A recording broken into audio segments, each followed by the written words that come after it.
Okay, I'm Michael. I'm a carpenter. I only work with hand tools, as in, old style hand tools, planes, frame saws, chisels, you name it. Sometimes a rock. Trust me, I actually have a rock. I'll bring that in eventually. You'll see what it's for. But I make my own stains, paints. I do use gesso, which I make some of you might be familiar with what that is. And if you actually see the modern glues behind me, that's about all I use them for, is mixing with the gesso, because if you use hide glue, you have to keep it hot, and then it's a real mess.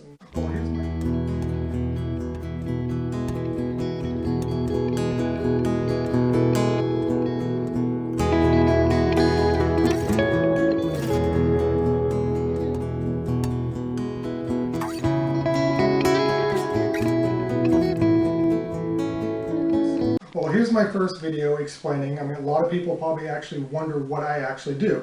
I say, yes, I work with hand tools, I do carpentry, but when I mean hand tools, as an example, there's a lot more in there, and then all my ridiculous collection of saws, which they wouldn't have had back then because, it takes effort to make.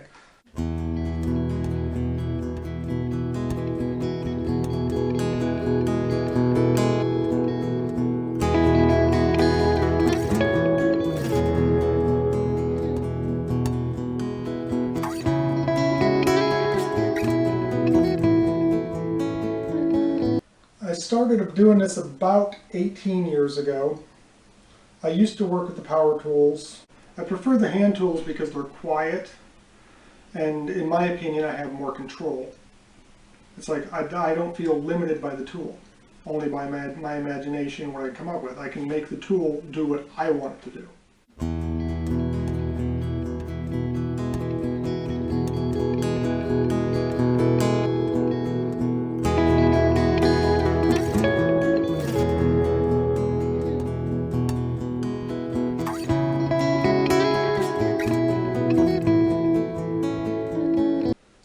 But then I started to become interested in how the carpenters used to work.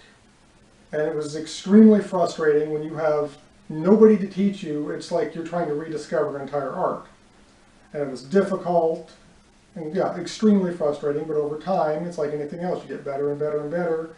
I started doing it this way mostly out of interest of how the old carpenters did. I'd see pictures, or be online, see old chests on their old work, and I started wondering how did they do it. And a lot of it started with what I saw from the Middle Ages, and naturally I can't find the exact tools because you're not going to anymore, unless I find a blacksmith who wants to be really nice to me and build them.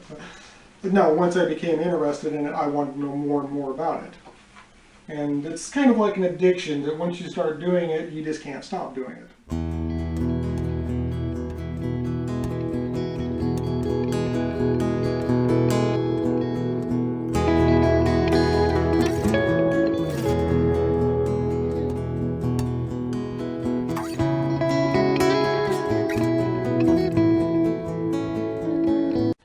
Maybe I can clear up some misconceptions along the way that it's not slow and tedious and low quality. Anything, if you're not proficient at it, of course it's going to be slower. It's like me trying to work on a car. I would end up with extra parts left over. But yeah, as time goes by, I'll go into showing each tool. My styles are different. I prefer a lot of my influence is Chinese. But also due to a hand injury, it's very difficult for me to hold the other blocky planes for any length of time.